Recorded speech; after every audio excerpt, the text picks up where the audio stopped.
يا مالك أكنها أدام أنت كده من يوم قبلي نجي قبل والله أدام بريدو هذا ما خيس أخذ ملي تكشو كنت رأيت الدين بعد لما تروح بعد سجين فايد ولا أدام بعد سجين كيسي بريدو أدام كايرو نكمل جد كايرو ما جت والله بدل دبي ده ما نقدر ندفن ده ويبر كايرو مني فيروس أقول تجاني في السودان دي بر فيروس قبل تجاني نما فيروس أقول تجاني في السودان دي namni vaayirasni faan hedduu guutuudha laakiin vaayirasa sadina garre bakka ganda qabdammoo akkam jechuun ganda vaayirasa qabuu fi ganda vaayirasa hin qabne jira ganda qabdani ani wallahi hin beeku eegaan dhufe manuma kanaan seene mana kanaafi bakka dalaga jechuun mana kan keemu jireenya keetii dalagaa osoo hin ta'in manuma kiyya manuma kanaantiin galee dhufnaan haala baay'een gabbees mana nama biraa akka qofaan beeka tokkichuma saniin daga tokkichuma kanarraa hin gala magaalaa kana keessatti akka quban qabu namni akkaas hin beeku. Harko jirraa mi bar nama kaayiroo jiruun fakkaattan booda tanan baree akka kaayiroo jirtu. Miidiyuma kana irratti hin hordofa waan kaayiroo kana keessa jiraatis uummatuma wajjin harka silaa keessa iraallee haa ol ba'ee danda'a godhachuun qabaa quban qabu wallaahi. Yaa bakka ani dhufa ammaatti na kaayiroo akkam jetta. Hottu amma Ameerikaan nuti faddee jirti olaadha Ameerikaan maabalchi sudaa itti nu godhaame. Bar du'aayi bar uummata vaayireesaa keessa gootee balleessee bar kaayiroo saniif bar waraqaan cufamtee. Du'aayi itti godhame. Ameerikaan bar baqattootuma takkaa hojjettee bar takka ulaatti cuftee bar. Xayyaara irra hodhuu deemullee xayyaara irraa deebisan. Bar BBC hundaa taasee kaayiroo irraa vaayireesii nama meeqaa vaayireesii qaba. Akkana jedhanii bar namni nu sodaataa warra nama kaayiroo san. Anamma wanda kaayiroo san dhagee nama wajjin nyaaduu bar beekanii sodaadha. Saalaas meeti kottu na bira kottu isee dhuftu jira deessi. Meenin dhufa akka mislaa bakka maznaannaa fa'aa bakka bashannanaa fa'aa ni qabdi akka Dubaay sanitti. Inuma qabdi isin agarsiisutti hin jirani warri kaayiroodha kaayiroo waan isin taate. Warri kaayiroo asirraa kadhachuu malee bar waan takka waan nu garsiisan hin qabanii bar nuti nagarree bar uummata kan nama bakka nagaa gadhiisee nagarree baran. Anamaan dana maal zirrii fa'aa amala hin qaban malee nama achi keessatti adilleen fireeshiidha amma deete nama akka gari nama amata 18 umurii kiyya taa'ee bakka jireenyi itti golgolaa'ee taa'ee asirraa nama arrabsu fa'aa salaatiin bashannansiisa. Garuu amala hin qaban yaaboo sabaa hin qaban walla akka keenya. Hammi shaarraa waan qabu namni biraa alattaani. Wallahi atattaani isaan saniif barsaniif rabbiin bakka jechuun ajaa'iba natti silaa garuu amala qabaatanii fataan isaan godha. Maan qabu qotti Ormanni komantii kaayiroo keessa nama amata 18 umrii tiga taa'ee jira arjara fayyadasin quban qabdan akkasitti lakka. Nama achi keessatti taa'ee manuma tokko keessa taa'ee silkuma tanaaf dura kaa'ee nama arrabsuu jira. Silkuma tana akkatti dura kaa'ee bakka taa'ee huccuu nagaa uffatee hin beene gartee nama akkasiisanii jira wallahi silaa. Carraan qaban malee silaamaan tana nin bashannansiisaan achi dhaqee. Magaalaa maaltu asirra wanti billiit jedheetiin dubbachuu jira. Billiit irra dubbachuu jira. Orsiki dubbisi audisaa Maal orsii kasaa yoo wanti billiit jechuun maal jechuu hiika nuti hin beeknu nutti himta. Magaalaa jechuun yoo wanti billiit jechuun. Orsiki gubbaarra. Yoo wanti billiit jechuun magaalaa jechuudha hiikisa. Fakkeenya yoo fakkeenya ta'uu si mormee dura dubbii dubbatame si dubbachuu jira. Fakkeenya maaliif fakkeeffame? Magaalaan maaliif fakkeeffamte? Waan itti fakkeeffame san haasoo jira. Wanni haasoo jiru waan qaama saalaa dhiiraa.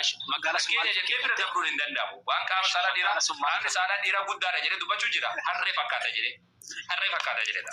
Mee guddaa kan arguutti jirtu harree fakkaata kan jedhu kan arguutti jirtu sitti mul'atu. Harree fakkaata kan jiru kan ayyi mee itti naabani wedduu caalu naabani isa kana fudhatee jira ayyi. Isa kana daallee miila mudhii gadi moo mudhii olii qofa naaf himta achi booda namoonni jedhe xayyeeffama. Maal jedha dhaggeeffadha. Eshi sin dhaggeeffadhamaa fidda waan dura dhaggeeffadha isa kana dura yoo asirraa kaateetiin deebi. Jecha fayyadamtee solle sanaa Daallee hojiish qirsi jedheetiin ka dubbatu kana si galtee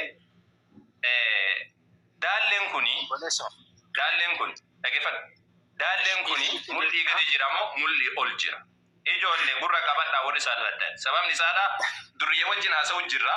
akkanumatti wajjin haasawan akka goonuun qabu dhiifamu guddaa warri waa taasifatan hayyee isa kana siin jenne as deebii warra si fakkaatu jedhe malee as deebii yedaallee hojii qirsi jedhee wati dubbatu daalleen kun mul'ii gadi moo mul'ii oli kan dursaa san dursa ka dubbate san jecha dura fayyadamte san dursaa miti isa kana dubbatu yedaallee hojii qirsi jedhee ka dubbatu kun daalleen mul'ii gadi moo mul'ii sobde moo sobne ustaz isa kana dubbatu olii gadi hin kaatin olii gadi kaatin saatii guddaa asirratti bittee yedaallee hojii qirsi jedhee wati dubbatu kana si galtee daalleen kun maali daallee kana hin Inde bina ustaz Zakiya rakkoon qabu. Inde bina ustaz Zakiya warra jiru ku warra position daalle hojii shiree wata dubbatu kana daalleen kun mul'ii gadi moo mul'ii ol ustaz Zakiya rabbi jedhini waan dura rabbi jedhini mina itti kana rabbi ati beektu san rabbi ati beektu sibiratti nama nu biratti akkasiidha miti duratti wata si kadhannee dhageeffadhu siin jedhu ni amma masidaa san isimii jira akkuma ta'utti sensimi dubbate Fatima sobda jedaalle hojii qirsi jedhee ka dubbatu kun daalleen kun mul'ii gadi moo mul'ii ol sobde moo sobde isa kana nagaafata boleso taksi kan itti fiigin kan sobaa deemta bar isa kana dubbatu daalleen mul'ii gadi moo mul'ii ol maaf dubbadha dursa isa sobe jedhiiti achi boodatti dhufna kanatti sobdeer taanis isa jecha san fayyadamu keetiif dafi dubbatu isa kana daalleen mul'ii gadi moo mul'ii ol dubbadhu sin jedha ati deebsi jecha dura sobdisaniif maaf sobdati daalleen mul'ii gadi moo mul'ii ol yoo dubbachuu salphatti akkuma carrasha ka xumuraati rabbi jedhiiti kitaaba namaarratti kitaaba dur rabbi gadiiti rabbi jedhiiti hin jedhin dafi deebisi isa kana kitaaba dur dubbata daalleen mul'ii gadi moo mul'ii ol sobdisan ayla andale mul'ii gadi dalli oli sanin dubbachaa jiru dura kan daalleen mul'ii gadi moo mul'ii ol dafi sobe jira itu way damo ragana ken ustaz ragana ken daalleen mul'ii gadi moo mul'ii ol dafi dubbatu ustaz waan dura dubbate sanii fi kitaabni kee waan daalleen mul'ii gadi moo mul'ii ol daallee kana beekuwan daalleen kun mul'ii gadi moo mul'ii ol awaan isfarmi ashan nabiyyu rafa qafatu san ofra aishaan nama dhiisi nama dhiisiti waan waaqni kan kee dubbatu kana sirriitti ilaali daallee jechuun daalleen kun mul'ii gadi moo mul'ii ol obbolees ishee rakkoon qabuuti itti deebinisa duraati waan ittiin deebiin ammoo kana dubbata daalleen mul'ii gadi moo mul'ii ol ati maaf dubbattee sobdeeti kitaaba kiyya daallee jechuun maal jechuu yaa'u daallee jechuun maal jechuu daallee jechuun okay oromiffa barbaadda daallee jechuun maal jechuu oromiffaatiiki mudhii wayim dam hudduu jechuudha gama biraatiin amma san naadii aywa harka rukutaa ta'ee jira maal jechuudha jettamee irra naa deebime mul'ii gadi akka ta'e fanaaf isa jecha mul'ii gadi akka taate gabaabsee jirta kanaafuu amma gabaabsiiti macaafni keenya mul'ii gadi hin dubbatu jette kunoo lama sii fide amma tokkoffaa qaama saalaa dhiiraa sii fidee jira lammaffaa sanyii sii fidee jira daalleelli sii fidee jira amma maal si hafidu qaama saalaa dubartii si hafidu jechan taan qaama saalaa dubartii si hafidu obboleesso isa san rakkoon qabuudhatti fufna sin jedhee baranne sididaan jiruti hin dubbisna karma rakkoon qabuuti kitaabni bara kitaaba jireenya of keessaa qabuuti akka keetii kallattii barbaadde galabbati guudhi kan jedhu sanii miti bara amma asitti kan argutti jirtu sa mee bakka wannaa san dhaabanitti taamee boqonnaa shanirra banaadha qonya nuuyyumma ustaaza eshi waan dura sobdesanii akkatti wanna siin jedhame wanna siin jedhu bakka san sii dhaqaame bakka san wedduu caalu sii dhaqeetiini akkatti bishaan yaa'u mee sitti mul'isame yeroo takka akkatti bishaan yaa'u wanna haadha sanii miti kana jecha dursaa sannaa deebsishi ustaaza rabbi jedhiti waan dura jettee sobdesan ani bara isfarmi nabiyyeeni sirumayyuu giza gara masgiidaa deemu isfarmi isa kana lideen gara biraa deemu إلى ذلك كنت أقول دمو سورة جاتمي جاء لكم ستقول سبب سورة الناس نمارا كتيا وجين جزء جيسو سنجي ما جريت دبتا ما جريت دبتا سرنا دقيقة وانا كسر أنجر تنو بيرنجر توتي يا أبلتي كوكا دماغو أنا كره دود أبا كوتي دوفيرا Kombiin koo fi urgooftuu koo walitti qabadheera. Nadii dhaaba dammaa kooti nyaadheera. Nadii dammaa wanni nyaateef ammoo dubartii bira ga'uudha. Erga sani dhaggeeffadhu. Daadhii wayinii koo fa'aanan koo dhugeera. Akkana jechuun dubartii bira dhaquudhaaf. Yaa firoota koo jaalatamtoota koo nyaadhaa amma quuftanittis dhugaa jedhee erga sani hoo isiin ammoo ani rafeera jettee intallidha. Yaadni koo garuu hin rafne. Akkana jechuun kaduu yaadni koo garuu hin rafne. Sagalee miidiyyaa ko'an dubbisina. Koi dhiisi. Jallisiituma hin taa'e natti dhiisi takka. Nama hundaa ofirra cufee jiraame natti dhiisi takka. Yaadni koo garuu hin rafne. Sagaleen hiriyyee kootiin dhaga'ama.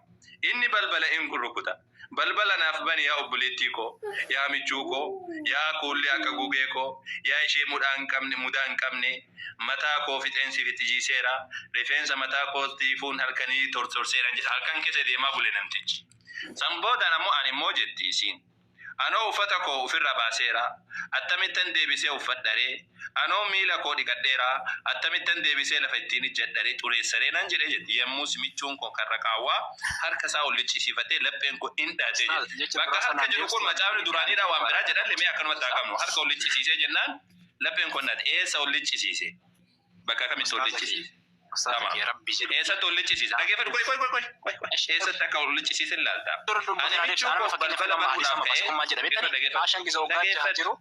dhageeffadhu adii waan akkasiitiin nuti shawwadan nu boobatiin hunda gara faasira guddannee meerota kana dhageeffadhu harka kootiin qabannoo balbala yommuu qabe qumbiin bishaanii qubaa